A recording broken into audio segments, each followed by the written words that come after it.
सियावर रामचंद्र की पवन पुत्र हनुमान की कंशावली बाबा की छत्रपति शिवाजी महाराज की श्री भारत रत्न डॉक्टर बाबासाहेब आंबेडकरांचा वीर शिरोमणी महाराणा प्रताप सिंह की महात्मा ज्योतिबी फुलेंचा संत सेवालाल महाराज की भगवान बाबा की श्री एकलव्य भगवान की संत जगन्नाथ महाराज की लोकशाही अण्णाभाऊ साठेंचा राजमाता अहिल्यादेवी होळकरांचा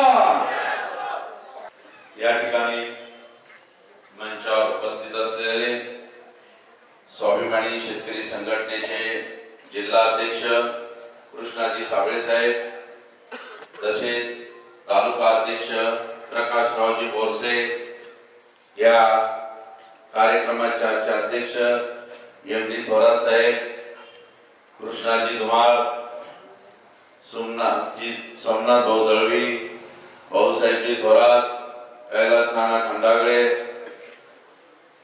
तसेच रावसाहेबजी शिंदे उपसरपंच, माजी उपसभापती आदरणीय काकासाहेबजी तायडे, मंचावर उपस्थित असलेले पंडितराव नाना गावंडे उपसरपंच, वाकीचे विकास सोसायटी चेअरमन राजूभाऊ पवार, कन्नडचे आमचे आदरणीय धनेंद्रजी सर, चिंचोलीचे तात्यारावजी भुजंग, अशोकराव भाऊ जंगले सरपंच बरकतपूर, अमोलजी भोसले आडगाव, रामकिशनरावजी पाटील माजी सरपंच चिंचोली, मुसाबाई करंजखेड, दिगंबररावजी सुसुंद्रे, सोमनाथजी दळवी, संजयजी मनगटे, सुनीलजी गुगे वासळी, सर्व पत्रकार, उपस्थित असलेले बंधू, कन्नड सोयगाव विधानसभा मतदारसंघाचं मी नेतृत्व करण्यासाठी आपल्या समोर आलेलो आहे। माझी निशाणी आहे रोड रोलर आणि त्याचा क्रमांक आहे 11। बंधूंनो, फार तुमच्या समोर उभा असलेला हा व्यक्ती खडतर जीवनातून फार कष्टमय जीवनरित्या अगदी व्यापाऱ्यांकडे 150-200 रुपये महिन्याने काम करत जेली फॅक्टरीत काम केलं, बाजाराच्या दिवशी भाजीपाला विकण्याचे काम केलं, जे आपण शिवचुडा घेऊन येतो त्या पॉलिथिनच्या पिशव्या 40 गावून आणून कन्नडला विकल्या, शासकीय गोडाऊनमध्ये 3 किलो थैली तांदळाची भरण्याचं काम करत 90 किलो थैलं हे ओढण्याचे काम केलं।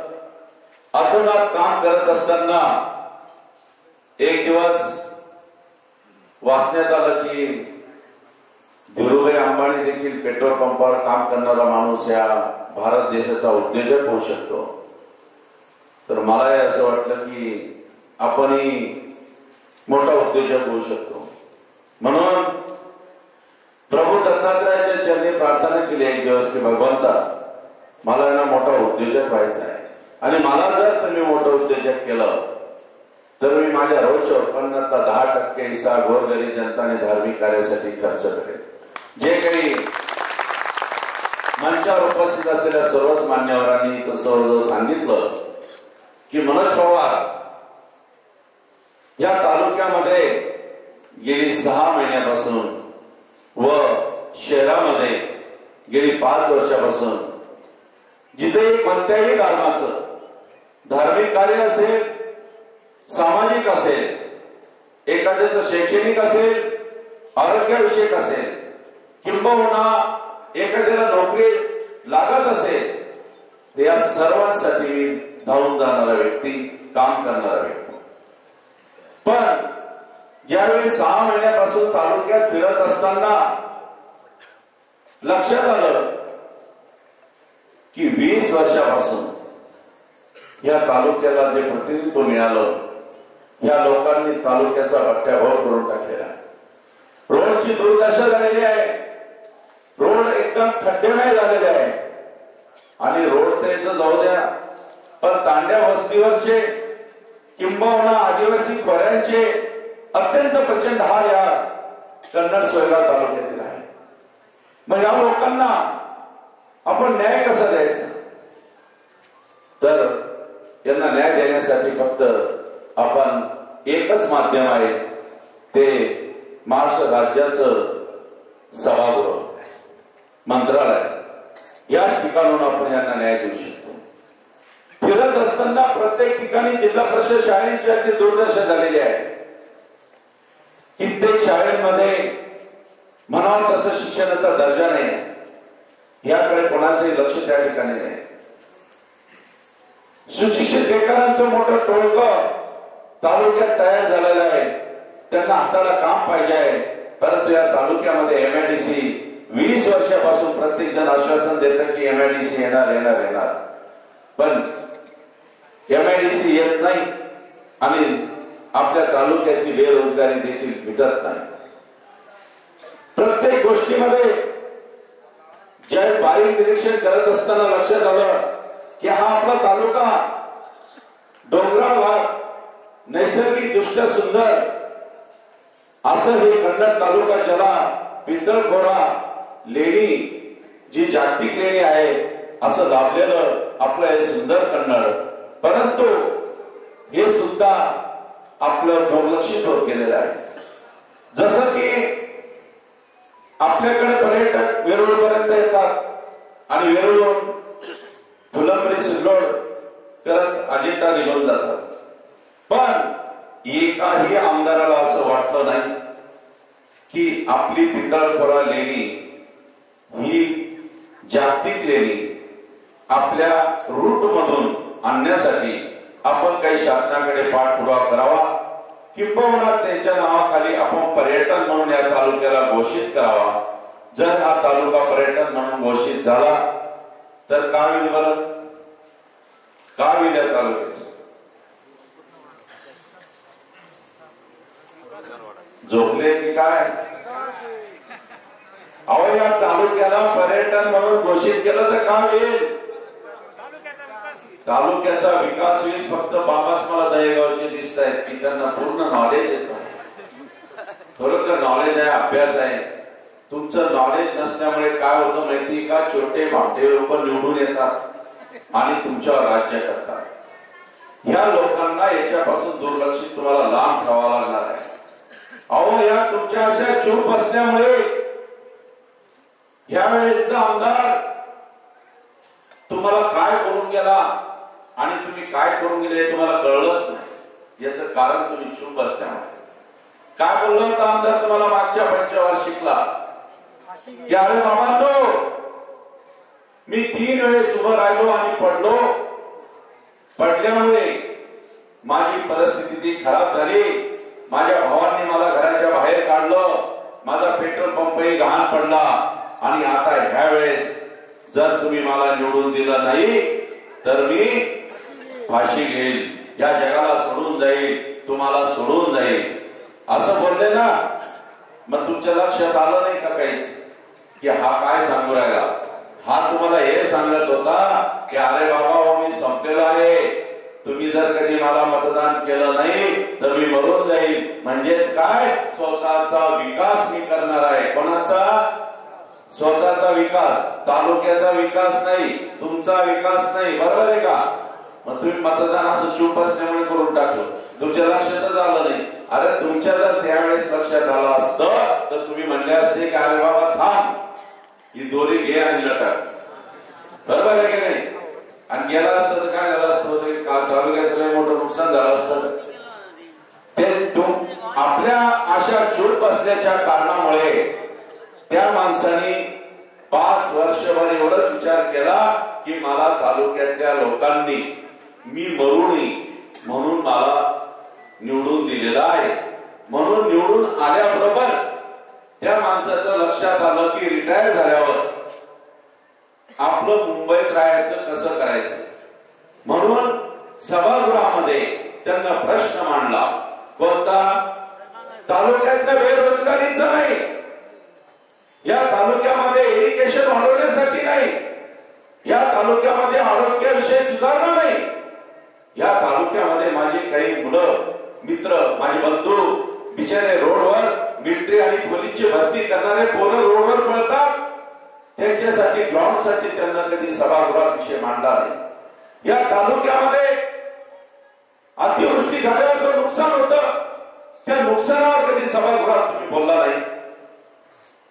मग तुम्ही कशावर बोलला की आम्हाला घर द्या आम्ही रिटायर झाल्यावर? तुमच्यासाठी त्यांना घराशी काही घेणं नाही की माझ्या तालुक्यातल्या गोरगरीब जनतेला घरकुल मिळावं। कित्येक तांड्यावरच्या लोकांची घरं नियमित नाही, आदिवासी लोकांची घरं नियमित नाही, जागा नियमित नाही, त्याच्यामुळे त्यांना घरकुल मिळत नाही। त्याच्याकडे त्यांना काही घेणं देणं नव्हतं, फक्त त्या माणसाच्या डोक्यात एवढाच विषय बसलेला होता की माझ्या तालुक्यातल्या लोकांनी मी मरू नये म्हणून माझा स्वतःचा विकास करण्यासाठी मतदान केलेला आहे, म्हणून त्या माणसांनी स्वतःचा विकास केला। बंधू, त्यांची काय चूक हो? काय चूक? चाचा मैं क्या बोल रहा हूं समझ में आ रहा है क्या? उदय सिंह को तुमने मतदान करे, वो क्या के लिए करे? उसका विकास करने के लिए। इथं बसलेल्यांना विचारतो घर भरणीला बोलवलं होतं का? नाही। अरे केवढा मोठा बंगला बांधला त्यांना, इतका भयान बंगला बांधला, इथं लोकांना प्यायला पाणी नाही, त्यांना स्विमिंग पूल बांधला।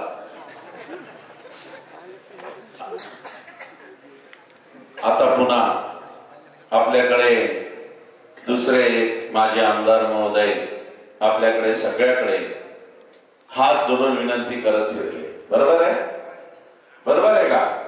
काय म्हणाले? त्यांना माहिती की उदय भाऊला न्याय दिला परिस्थिती खराब झाल्यावर, मग आपण पण जरा करून पाहूया स्टाईल।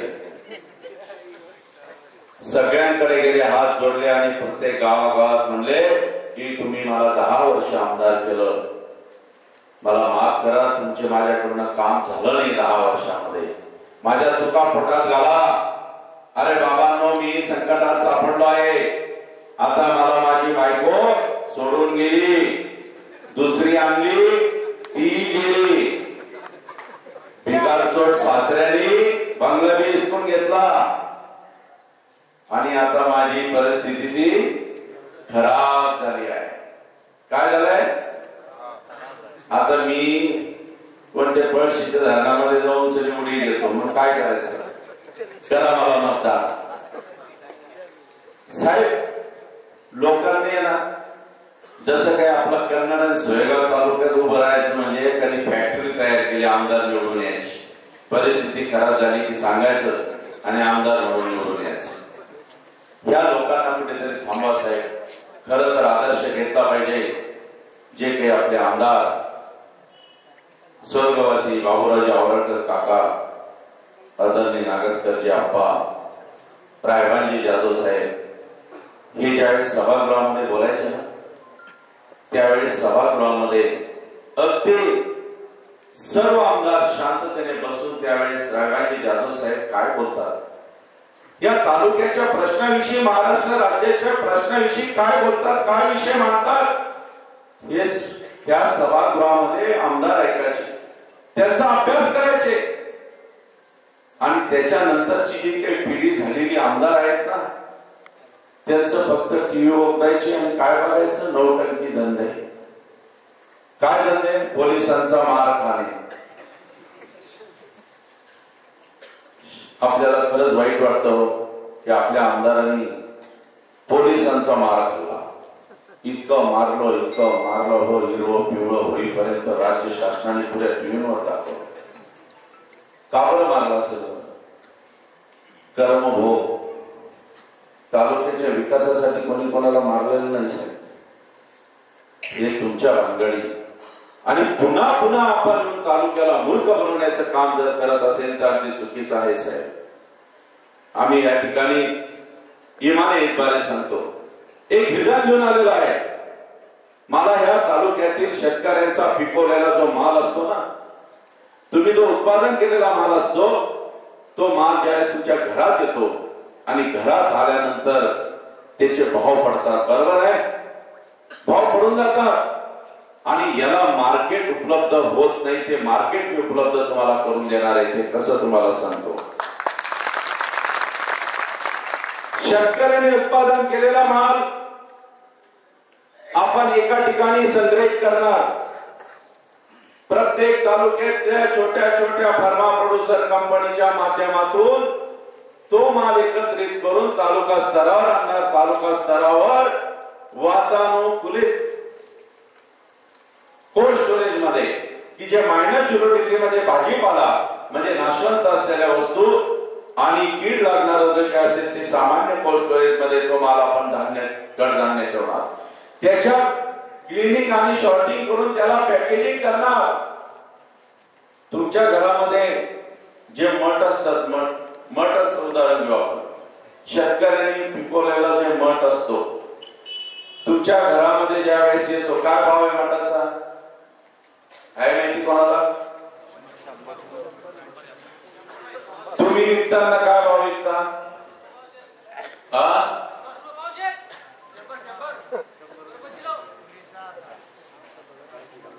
तुम्ही जर 20 रुपये किलोने विकणारा जो माल असेल ना, तो जर मॉल मध्ये घ्यायला गेले मॉल मध्ये तर केवढ्याला भेटतो माहिती का? 100 रुपयाला भेटतो. 4-5 पट भाव कस काय होता? याचं कारण तुम्हाला सांगतो. त्याच्यासाठी तुमचा पिकवलेला माल आपण तालुक्या ठिकाणी संग्रहित करून जिल्हा स्तरावर शेतकऱ्यांचा माल, कोणाचा?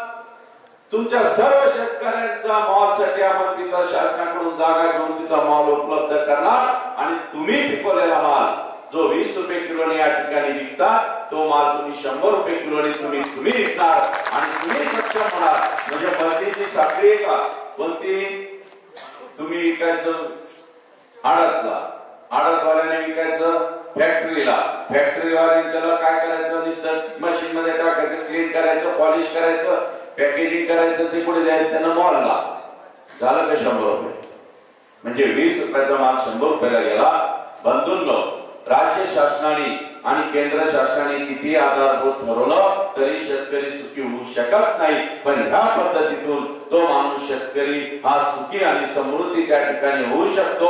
तो एक शेतकरी, एक तो व्यापारी सुद्धा त्या माध्यमातून तो होतो.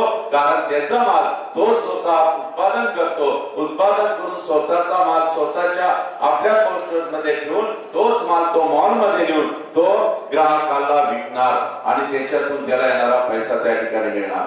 दुसरा एक विषय सांगतो. सह्याद्री नावाची फार्मा प्रोड्युसर कंपनी नाशिक मध्ये आपला सगळ्यांचा माल एका ठिकाणी संग्रहित करून तो माल ते माननीय मुख्यमंत्री महोदयांना हाताशी धरून तिथल्या मुंबई सारख्या मोठ्या मोठ्या अपार्टमेंटशी अग्रीमेंट करून हाच माल तुम्ही डायरेक्ट सुद्धा ग्राहकाला विकू शकतात.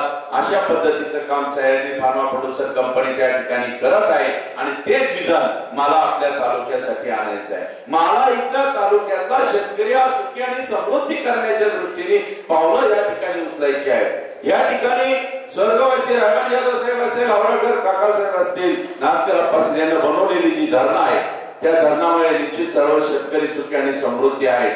परंतु तेव्हापासून जे काही पाणी आपल्याकडे संग्रहित होतं त्याच्याने जो गाळ साचलेला आहे ती धरणं आपल्याला खोलीकरण करून त्यातला गाळ काढून त्याच्यातला पाणी साठा वाढवावा लागणार आहे. पाणी साठा वाढवल्यानंतर बऱ्याचशा ठिकाणी आपल्याला ब्रॅकेज टाकावं लागणार आहे, कोल्हापुरी धरणं करावं लागणार आहे की ज्याच्याने पाणी जिरून सनी आपल्या तालुक्यामध्ये अजून सुखी आणि समृद्धी शेतकरी होण्यासाठी पिण्याचा पाण्याचा प्रश्न सोडवण्यासाठी आपण या ठिकाणी प्रयत्न करणार आहोत आणि तो होईल देखील. दुसरी गोष्ट, आपल्या तालुक्याला एमआयडीसी ची खूप आवश्यकता आहे. एमआयडीसी जर तालुक्यामध्ये आली तर तालुक्यात लोकांना रोजगार उपलब्ध होईल आणि त्या तालुक्याला पाण्याची सुद्धा उपलब्धता लागते, नाही तर एमआयडीसी येत नाही. म्हणून आपण पैठणहून त्या ठिकाणून पाणी या ठिकाणी आणणार कन्नडला आणि एमआयडीसी ला पाणी जर उपलब्ध करून दिलं तर नामांकित कंपन्या राज्य आणि राज्याच्या बाहेरच्या आपल्या तालुक्यात येतील आणि निश्चित या तालुक्याचा विकास त्या ठिकाणी होईल. बरोबर आहे का नाही? दुसरी गोष्ट, आपल्या तालुक्यातली रेल्वे कळते ना सगळ्यांना? आपल्या तालुक्यातली रेल्वे रेल्वे आल्याने काय होतं माहितीये का तुम्हाला? तालुक्याचं किंवा आपल्या शहरातून रेल्वे जर गेली तर काय होईल? विकास होईल ना. पुढचे मागचे तालुक्यातून जर रेल्वे गेली तर विकास होईल का नाही? मग तसं आपल्या तालुक्यामध्ये सुद्धा रेल्वे मंजूर झाली होती. सोलापूर धुळे हायवे रोडने आपल्या तालुक्याला विविध राज्यांना जोडणारा रस्ता जो आहे, जो नॅशनल हायवे, त्याला त्या हायवेला आपल्याला रेल्वे लागून आलेली होती आणि ती त्या ठिकाणून चाळीसगावचा जो घाट आहे, ऑट्रम घाट, त्याला बोगदा पाडून ती रेल्वे आणि रोडे त्या ठिकाणी जाणार होता.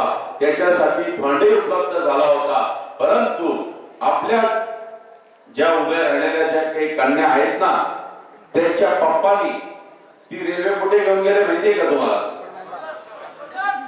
मग ह्या तालुक्याचा विकास जर तुम्ही भोकरदनला घेऊन चालले तर मग त्यांना मतदान मागायचा अधिकार आहे का? इथं आहे का? मग अशा माणसांना पुन्हा वापस पाठवायला आपल्याला लागणार आहे. तुम्हाला एक दुसरा विषय सांगतो. रोज व्हिडिओ ओपन केला, मोबाईल काढला, सकाळी उठलं की व्हिडिओ दिसतो की नाही आपल्याला? काय दिसतं बरं त्या व्हिडिओ मध्ये? काय दिसतं? रोज सकाळी उठा, जय शिवरायने दिसत, नवरा बायकोचे भांडणं दिसतात. व्हिडिओ लगे बघा काहीतरी आलेलं आहे बरं का, झालं काहीतरी चालूच राहतं. नवरा बायकोच्या भानगडी साहेब यांच्या भानगडीमध्ये हा तालुकाचा बट्ट्याबोळ व्हायला या ठिकाणी लागलेला आहे. आपल्याला कुठेतरी आपल्याला चांगलं नेतृत्व या ठिकाणी द्यावं लागणार आहे. बरोबर आहे की नाही? आता मला एक सांगा, माझी बायको बरोबर आहे बरं का, तिथंच बसलेली आहे. मी कधी कधी म्हणतो तिला, जायला तू नाही तू विरोधात जाऊन फिरायचे माझा आवडाचा कार्यक्रम. कारण बायको जर बरोबर नसली तर माणसाचं मेंदू चालेल का? तुम्ही सांगा. आता तुमची बायको तुमच्या विरोधात उभी राहिली, तुम्हाला कसं वाटेल? टेन्शन येईल का नाही? आणि यदा कदाचित तुम्ही निवडून पण आले आणि बायकोच जवळ नाही तर तुमची बुद्धी चालेल का? काही चालणार नाही साहेब. त्याच्यासाठी ज्याचं कुटुंब जवळ आहे त्या माणसाला तुम्ही निवडून द्या. आपलं कुटुंब आपल्या जवळ आहे, बायको आपल्या जवळ आहे, पोरं आपल्या जवळ आहे, आपलं काहीच नसतील नाही. आपला सासऱ्याकडे गरीब आहे, शेतकरी विचार, टेन्शनचं काम नाही, म्हणजे आग लागायचं कामच नाही ना. आपण पहिले डोकं लावून काम केलं, डोकंच लावून काम केलं नाही.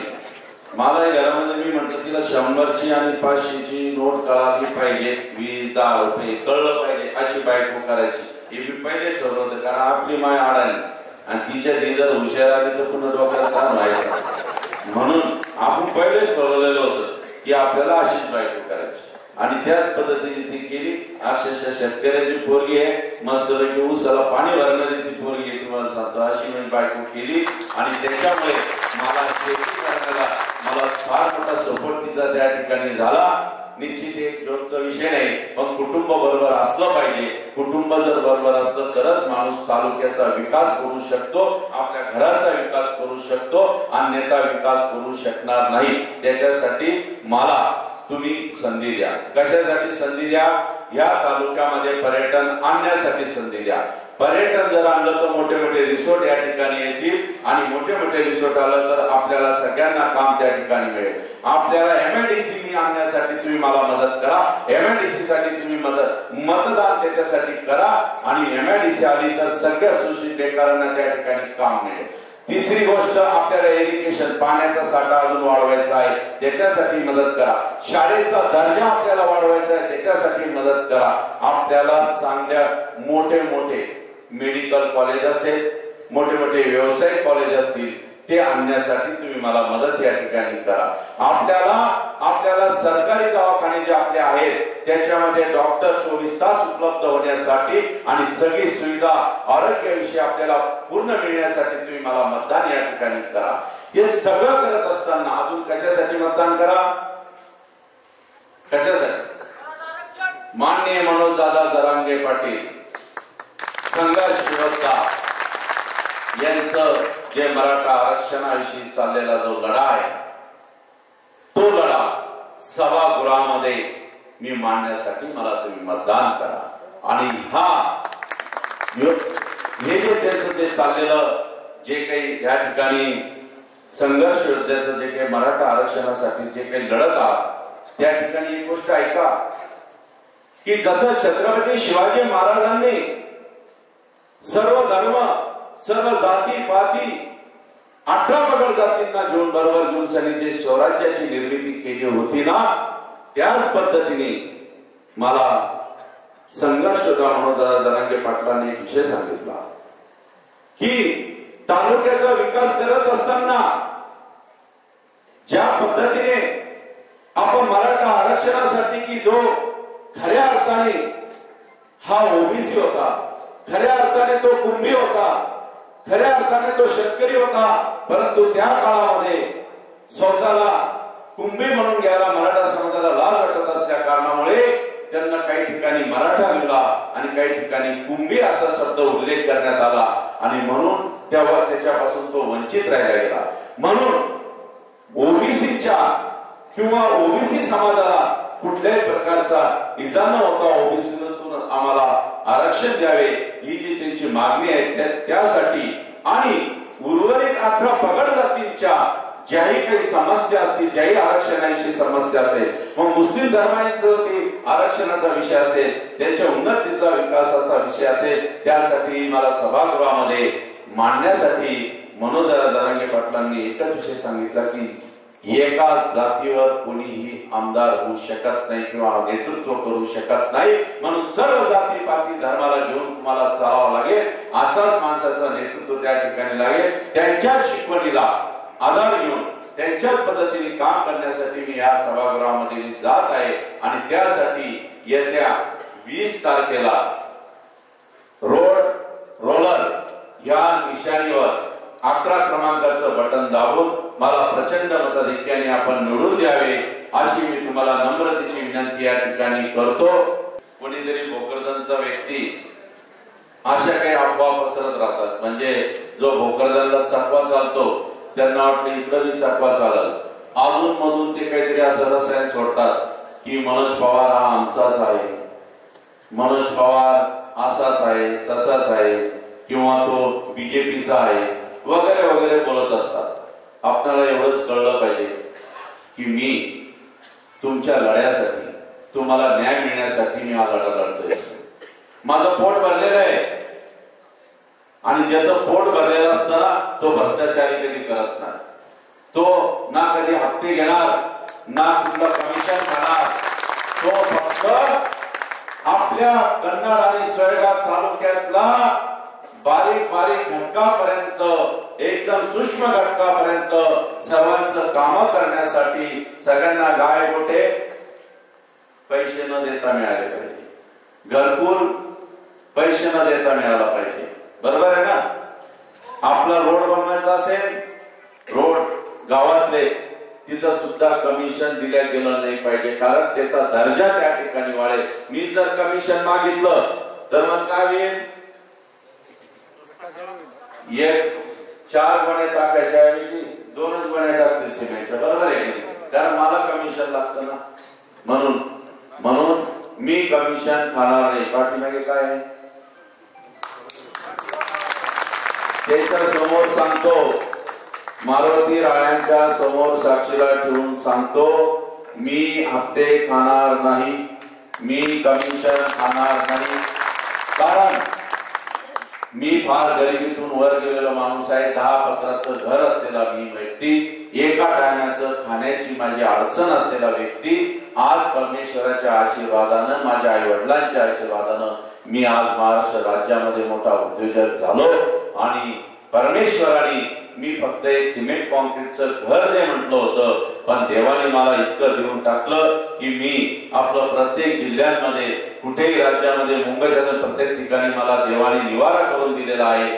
माझं आज मी जी तुटकी फुटकी सायकल होती माझ्याकडे जिच्यावर मी पाव बटर बाजार करून विकायचो, ती सेकंड हँड त्यावेळेस काहीतरी 50 का 60 रुपयाला घेतलेली 99 मध्ये ती सायकल होती, तिला कलर म्हणून ऑइल पेंटिंग चिकलठाणला पाव विकायला जात असताना ती पंक्चर झाली आणि लोटत लोटत मी ज्यावेळेस ते पाव तिथे विकायला गेलो तर संध्याकाळ झाली आणि त्या दिवसापासून माझे पाव बटरचा धंदा मी सोडला, कारण त्या दिवशी पाव बटर नाश्तं खराब झालं आणि तेव्हापासून म्हणजे तुम्ही विचार करा की मी खूप छोट्या छोट्या याच्यातून वर गेलो साहेब.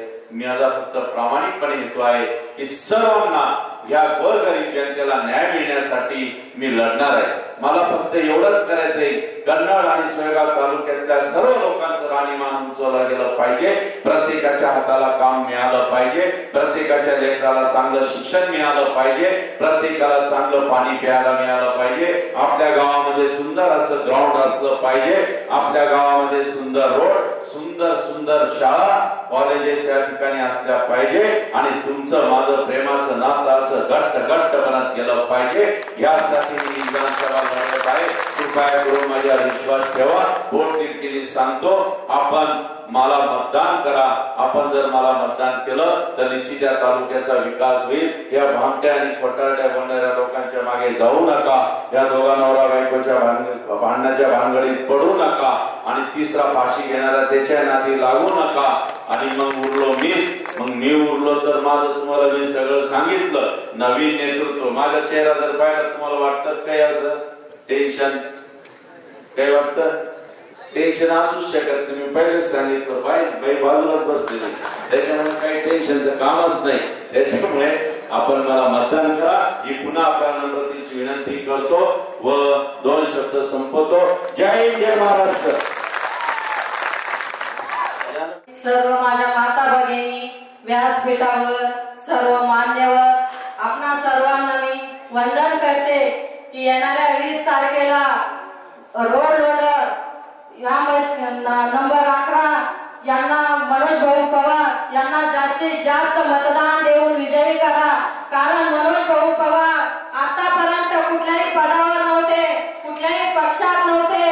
ते आपल्या 5-6 वर्षापासून स्वखर्चाने आपल्या सर्व जनतेसाठी सामाजिक धार्मिक कार्य करत होते.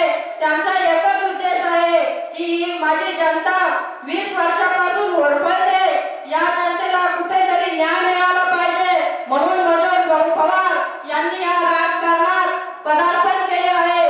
आपण त्यांना जास्तीत जास्त मतदान देऊन विजयी करा. धन्यवाद धन्यवाद.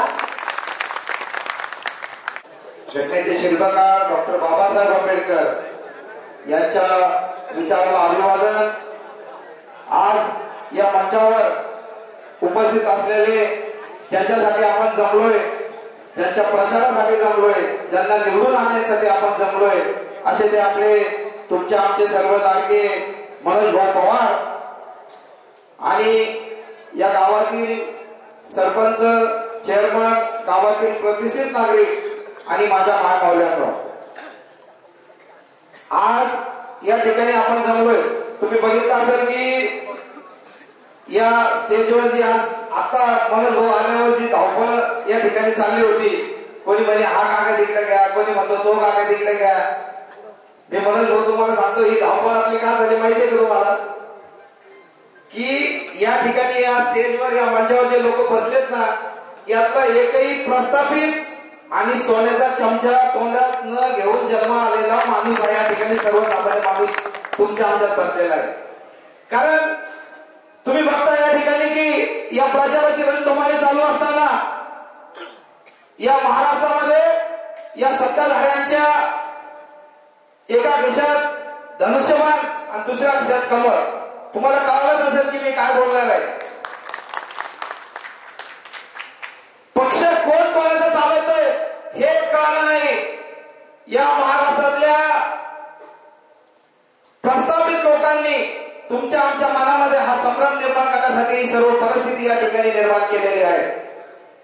जो तो उठतो विकास करायचा, विकास करायचा. तुम्हाला मी मायमावल्यानं सांगतोय की या ठिकाणी जाधव परिवाराला तुम्ही आम्ही सगळ्यांनी या ठिकाणी आशीर्वाद दिलाय. 35 वर्ष या ठिकाणी त्यांनी सत्ता भोगली, त्याला तुम्हीच आशीर्वाद होता, तुमचेच पाठीमागे होते. या ठिकाणी बरेचसे लोक या ठिकाणी भाऊ बसले असतील. तुम्ही तुमच्या मायमावल्यांचं सोनं मंगळसूत्र विकून ज्या वेळेस या ठिकाणी हिराजी बाबा साखर कारखान्याचे शेअर भरले असतील त्यावेळेस किती जण लोक बाबा केवढं शेअर घेतला तुम्ही 5,000ला किती 300 रुपयाला कधी घेतलेला आहे तरी 80-82 ला घेतलाय का त्यावेळेस 300 रुपयाची काय किंमत असेल कमीत कमी 1 एकर जमीन येत असेल का 2 एकर 1 एकर येत होतील बरोबर आहे ना आज त्या साखर कारखान्याचे पैसे तुम्हाला 2,000 4,000 5,000 रुपये दिले जर त्याच पैशामध्ये तुम्ही जर या ठिकाणी जमीन घेतली असती तर तिचे 5 पट भाव झाले असते बरोबर आहे का नाही मी या ठिकाणी भाषण करायला आलो नाही बाबा मी तुमच्याशी संवाद साधण्यासाठी आलेलो आहे आणि मी जे बोलतो तुम्हाला पटत असेल तर तुम्ही हा म्हणा यावेळी म्हणजे मागच्या वेळेस ज्यावेळेस आपला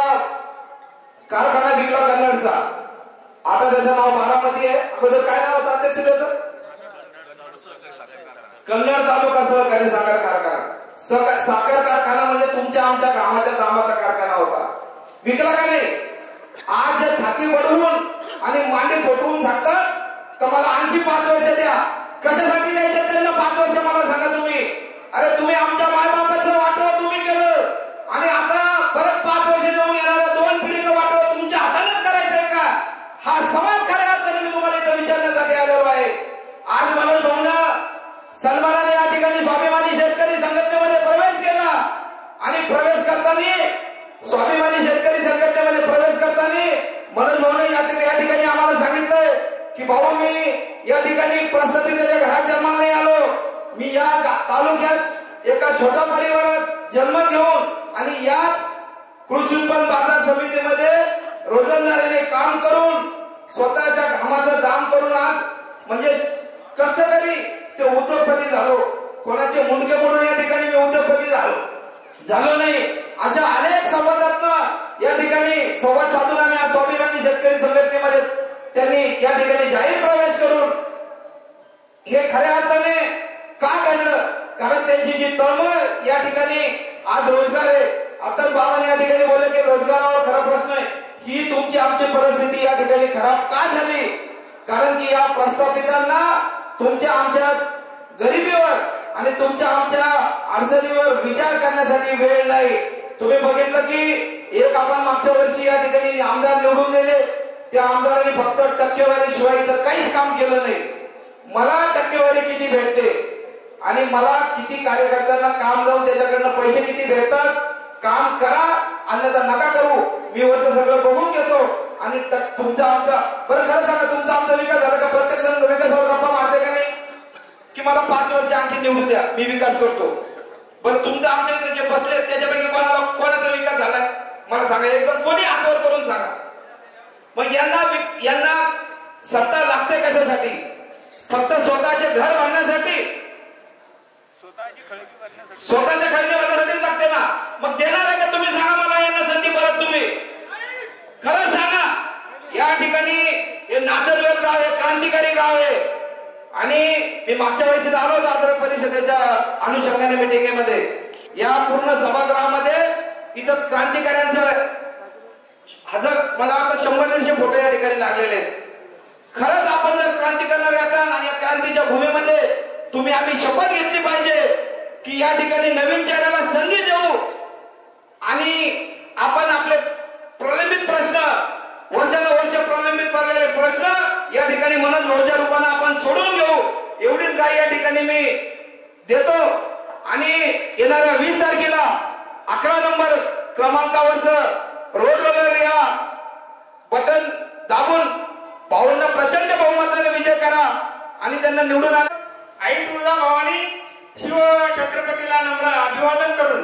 जमलेला अखंडाचा समाज यांना सर्वप्रथम मानाचा मुद्रा मित्र 2024 साठी आपण हा तालुक्याचा कारभार कुणाच्या हाती द्यावा या विचारासाठी आपण सर्वप्रथम या ठिकाणी जमलो एकदा काय झालं तालुक्याचा विकास आपला का होत नाही एकदा काय झालं एका गावामध्ये एक तरुण मुलगा होता आणि त्याचं लग्न होत नव्हतं लग्न इकून तिकून जमलं लग्न जमल्याच्या नंतर त्याला वर्णी मंडळीने अशी आड घातली की भाऊ आता तुला हा चान्स आहे म्हणे तू काहीच मागू नको पण तुझ्या सासऱ्याला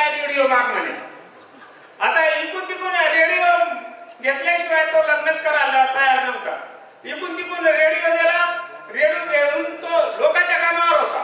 लोकांच्या कामावर एकदा उसाच्या बारीजवळ त्यानं जिथे बारी चालू होती तिथे रेडिओ ठेवला आणि पाणी कुठपर्यंत गेलं हे पाहण्यासाठी तो गेला. पण योगायोगाचा ते तो रेडिओ पाशी आला आणि तेवढ्यात रेडिओवर बातम्या लागल्या होत्या. मुंबईकडे मुसळधार पाऊस झाला, इकडे विजा झाल्या, तिकडे कडकडाट झाला. पण त्याच्या लक्षात आलं म्हणे इकडे पाऊस झाला तिकडे सांगतो, पण या रेडिओजवळ ते बारं फुटलं हे सांगत नाही. त्यानं ते हातातलं पावडं उलट केलं आणि त्या रेडिओवर टाकलं. जसं त्याला रेडिओ देऊन काही फायदा झाला नाही, तसं आपण मतदान दुसऱ्याला देऊन काही फायदा होणार नाही. यासाठी आपण मनोज पवार यांना आपलं अमूल्य मत देऊन प्रचंड बहुमताने विजयी करावं हीच या प्रसंगी विनंती करतो. बगीचे में तो फूल बहुत है, बगीचे में तो फूल बहुत है, लेकिन गुलाब जैसे नहीं. कन्नड़ विधानसभा में उम्मीदवार तो बहुत है, लेकिन मनोज भैया जैसे नहीं. जय हिंद.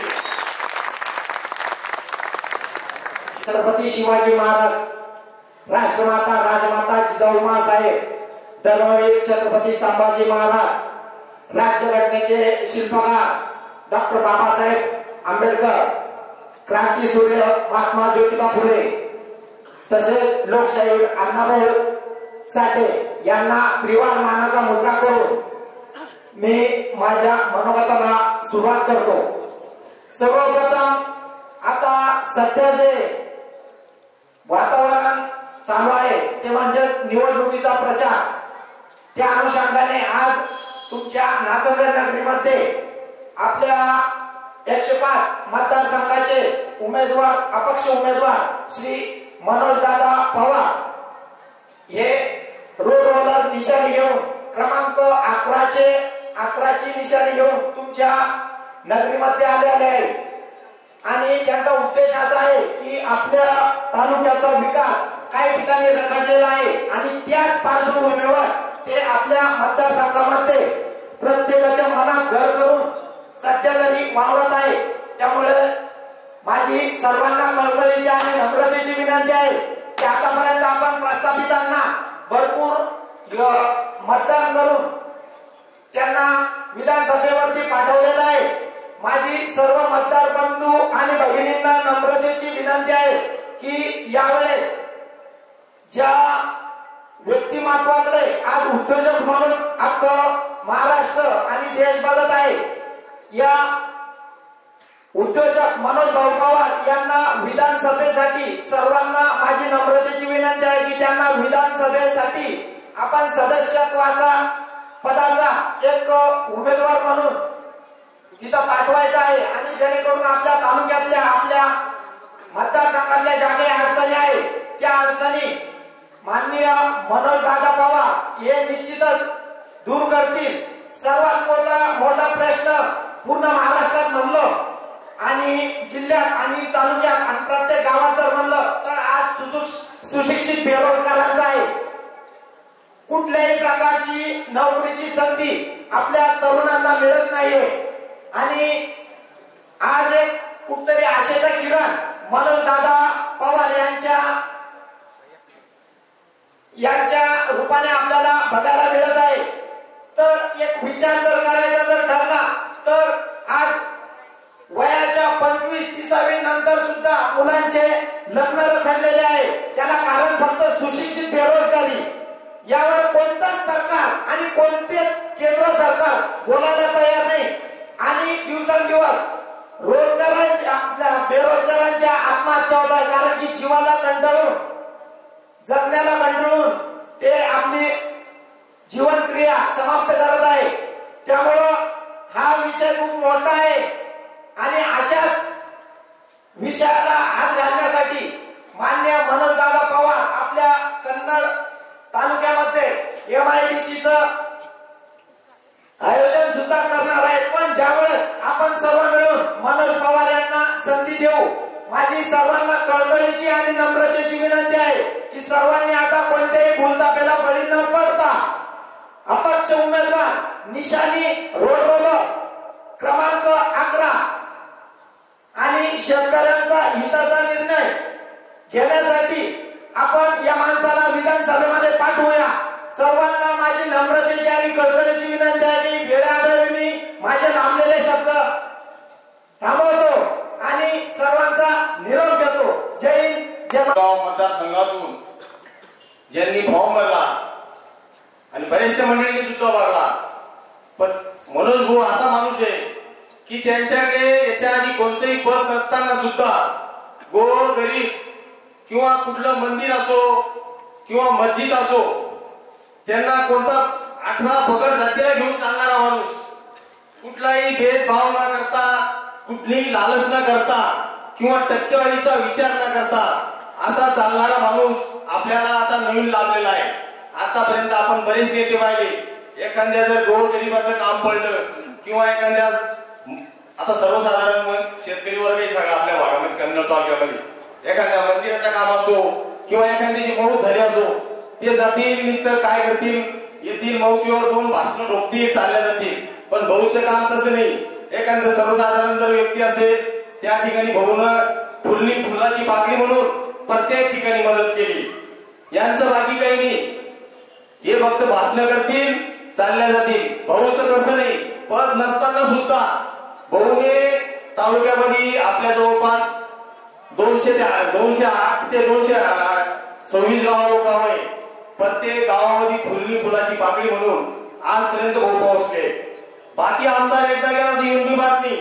बरेच आमदार आपण 10 वर्षी निवडून दिले, तेच त्याला दुकान आटपत नाही, ते पुन्हा म्हणते आम्हाला निवडून द्या. असं काही करू नका. आता आपण जरा नवीन प्रवाहाकडे झाला, आपल्या मुलाबाळाचा विचार करून. अहो आजपर्यंत तुम्ही ऐकलं कधी एखाद्या आमदाराने मेळावा घेतला की आम्हाला मुला करता? अहो भाऊनं मेळावा घेतला, जवळपास 750 ते 800 लोक त्यांना डायरेक्ट ऑर्डर दिली. त्या कार्यक्रमाला मी स्वतः हजर होतो. आपल्या भागातली बरीचशी मंडळी होती. तुमच्या इकडे किरण भाऊ पण होते, मौर्याचे उपसरपंच पण होते. प्रत्येकाच्या जे गरीब घरातील मुलाला ज्यानं त्या ठिकाणी फॉर्म भरला, बरीचशी मंडळी आज कंपनीत लागली. तरी माझं असं म्हणणं आहे, सर्वांना कळकळीची विनंती की आपण असा उमेदवार आपल्याला आज सापडला की त्याला कुठलीही लालच नाही, कुठलेही इस्टेट कमवलं नाही. म्हणून आपण सर्वांनी नॅचरल परिसरातील सर्व जे खेडेपाडे असतील त्यांनी ह्या बाईला भाऊच्या मागे उभं राहून येत्या 20 तारखेला 11 नंबरचं बटन दाबून लोलत याच्यावर बटन दाबून जास्तीत जास्त मताने विजय करावा, ही माझी सर्वांना नम्र विनंती. धन्यवाद. ज्यांनी अखंड ह्या महाराष्ट्रामध्ये ज्यांना आपण शेतकऱ्याचे पांडुरंग म्हणतो असे सन्माननीय माजी खासदार राजू शेट्टी साहेब, ज्यांच्या प्रचार दौऱ्याच्या समारंभार्थ आपण या ठिकाणी आलेले आहात. आपले अपक्ष उमेदवार मनोज भाऊ पवार, त्याचप्रमाणे आमचे पंचायत समितीचे माजी सभापती काकासाहेब तायडे, त्याचप्रमाणे माझ्याबरोबर असलेले आमचे जिल्हाध्यक्ष कृष्णाभाऊ साबळे, या गावचे सरपंच, सोसायटीचे चेअरमन, गावातील सर्व प्रतिष्ठित नागरिक, माझे तरुण भाऊ आणि माझ्या बसलेल्या सगळ्या माझ्या माता मावल्यांनो आणि घराघरातून विचार ऐकणाऱ्या माझ्या बहिणींनो आणि भावांनो, मित्रांनो, 2024 ची ही निवडणूक तुमच्या आणि आमच्या समोर या ठिकाणी घातलेली. महाराष्ट्रामध्ये ही 2024 ची निवडणूक अतिशय महत्वाची या ठिकाणी आहे. त्यातले त्यात कन्नड तालुक्यामध्ये ही निवडणूक अतिशय महत्वाची आहे.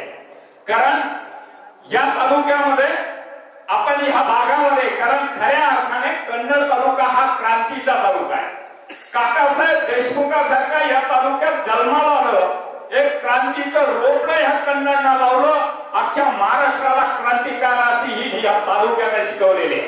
या तालुक्यामध्ये स्वर्गीय रायबान जाधव असेल, काका तिकडं औराळकर काका असतील, नागतकर आप्पा असेल किंवा रामराव अण्णा बैरगावकर असतील, यांनी घरच्या भाकरी खाऊन तिकडं कारखाना उभा केला. मात्र कपाळ करांच्या लोकांनी या भागातला हिराजी बाबा कारखाना विकून टाकला. अशा हरामखोरांना तुम्ही मतदान करणार आहे. आगामी काळामध्ये पुन्हा तुम्हाला या ठिकाणी आम्ही या निवडणुकीच्या माध्यमातून मनोज भाऊ पवार यांच्या उमेदवारीच्या माध्यमातून तुम्हाला या ठिकाणी आश्वासित करतो, येत्या 2 वर्षाच्या आत 5000 टनी कारखाना या ठिकाणी उभं केल्याशिवाय आम्ही राहणार नाही. कारण आमची औलाद ही आश्वासन देणारी औलाद नाही, आम्ही कार्य करणारी आमची औलाद आहे. गेल्या 7 वर्षापासून आम्ही या कन्नडमध्ये स्वाभिमानी शेतकरी संघटनेच्या माध्यमातून काम करतो. सर्वसामान्य शेतकऱ्याला, तळागाळातल्या शेतकऱ्याला, कष्टकऱ्याला न्याय देण्याचं आम्ही या ठिकाणी काम करतो. मित्रांनो, गेल्या 3 वर्षापासून आम्ही कन्नड कारखान्यावर सातत्याने आंदोलन करतो. गेल्या या कन्नड कारखाना 1600 ते 1800 रुपयाच्या वर भाव देत नव्हता. मित्रांनो, आता त्याला 2800 रुपयावर नेऊन घालण्याचा घाट जर कोणी धरला असेल तर तो स्वाभिमानी शेतकरी संघटनेने घेतला. आपल्या कन्नड तालुक्यामध्ये अद्रक जास्त प्रमाणात पिकते, पण संशोधन केंद्र चाललं पुढं खुलताबादला. ते थांबवण्याचं काम ते रिसर्च सेंटर कन्नड मध्ये व्हावं म्हणून ही सगळ्यात मोठा फायदा जर पाडला असेल तर तो स्वाभिमानी शेतकऱ्यांना पाडला आणि ते अद्रक सेंटर कन्नड मध्येच होणार, हे शेतकऱ्याच्या हितासाठी. मित्रांनो, तुमच्या आमचे अद्रक सांगलीचे अद्रक म्हणून इकडे जायचे, बाकीचे सगळे व्यापारी कन्नड मध्ये यावं, कारण आपल्याकडे उद्योजक मनोज भाऊ पवार आहे. त्यांना विचारा व्यापार करता वेळेस काय काय होत असतं. सांगलीचे अद्रक म्हणून ती विकल्या जाते, कन्नडचे अद्रक म्हणून जर विकल्या गेली असते, महाराष्ट्रातले सगळे दिग्गज व्यापारी ह्या कन्नड मध्ये आले असते, तुमच्या अद्रकीला अजून 500 रुपये तरी भाव वाढला असता. अहो, आमच्या आता तर मी सांगतो, लाडक्या बहिणींना 1500 रुपये दिले या सरकारने, मी अतिशय सन्मान करतो. अहो, लाडक्या बहिणीला तुम्ही 1500 दिले, पण माझ्या लाडक्या बहिणीचा नवरा शेतामध्ये पाणी भरायला जातो. या भागामध्ये रानडुकर आहे, मला माहिती आहे. या भागामध्ये बिबळे सुटलेले, हे बी मला माहिती आहे. आम्हाला लाईट रात्रीची दिल्या जाते. माझा भाऊ, माझा मेवणा, माझ्या बहिणीचा नवरा रात्री पाणी भरायला गेल्यावर सकाळी सुखरूप घरी येतो का नाही, याची शाश्वती कोण नाही. अहो, आम्हाला रात्रीची लाईट दिली, आमचा पतिराजा घरी येईल का नाही याची शाश्वती नाही. आम्हाला तुमचे 1500 नको, आम्हाला दिवसा लाईट दिली पाहिजे. आमच्या कापसाला 12,500 रुपये भाव दिला पाहिजे, आमच्या मक्केला 3,500 रुपये भाव या ठिकाणी दिला पाहिजे. अहो, खऱ्या अर्थाने तरुण मुलं या ठिकाणी आत्महत्येचं संत्र वाढलं. भाऊ, याला कारण काय असावं तर इथले राजकारणी निष्क्रिय असावे. मी तुम्हाला तुमचा लाईफ टाईम वेस्ट करणार नाही. एका घरामध्ये आपण 25-25 वर्ष सत्ता दिली, कारखान्यासारखा त्यांच्या ताब्यात सत्ता असताना आता कारखाना कन्नड विकला गेला, तरी ते अजून विकासाच्या गप्पा मारतात. अजून कोणता विकास करणार. अहो, तुम्ही तुमच्या प्रपंचाचं काय झालं हे बघा. तुम्ही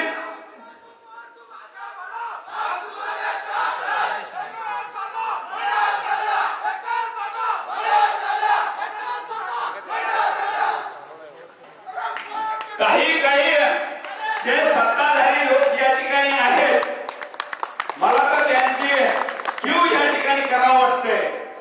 अहो, कोणाचं ढोर मेलं तरी ते जातात, कोणाचा वाढदिवस असला तरी ते घरावर जातात, कोणाच्या मौतीला ते जातात, कोणाच्या दहाव्याला ते जातात. अहो, आमच्या मौतीला येऊ नका, आमच्या दहाव्याला तुम्ही येऊ नका. आमच्या शेतकऱ्याच्या विकासाचं काय हे विधानसभेत तुम्ही मांडायला पाहिजे होतं. आमच्या शेतकऱ्याच्या भावाचं काय हे तुम्ही संसदेमध्ये मांडायला पाहिजे होतं. आमचा भाव गेला बाजूला, आम्हाला मुंबईमध्ये एक घर देता का. अहो, एवढ्या मी लाचार नाही. जर आमदाराला मुंबईमध्ये घर लागत असेल तर इकडे एवढं घर बांधता कशाला. दादा, जीएसटीनं तुम्ही तुमच्या पैशाला बांधा, आमच्या शेतकऱ्याला भाव देण्याचं काम तुम्ही या ठिकाणी करा, एवढं या ठिकाणी सांगतो. पुन्हा एकदा तुम्हाला 2024च्या निवडणुकीच्या माध्यमातून सन्माननीय आम्ही स्वाभिमानी शेतकरी संघटनेचे आमचे नेते मनोज भाऊ पवार हे खऱ्या अर्थाने परिवर्तन महाशक्ती पुरस्कृत उमेदवार या ठिकाणी आहे. त्यांना येत्या 20 तारखेला 11 नंबरचं बटन दाबून आपण प्रचंड बहुमताने विजय करायचंय. सर्वसामान्य माणूस आहे, सर्वसामान्याचे प्रश्न जाणणारा माणूस आहे. असा माणूस जर संसदेत गेला तर तुमचा आमचा विकास झाल्याशिवाय निश्चित राहणार नाही. मित्रांनो, रामाचा जन्म झाला रावणाला गाडण्यासाठी, कृष्णाचा जन्म झाला कंसाला गाडण्यासाठी. इथे मित्रांनो, या उमेदवाराचा परिवर्तन महाशक्तीच्या रूपाने या कन्नड तालुक्यामध्ये उमेदवारी झाली. ज्यांनी खाल्लं ना, यांना गाडण्यासाठी. एवढंच मी या ठिकाणी बोलतो आणि थांबतो. जय जवान, जय किसान. रोड रोलर चालणार, बदल घडणार.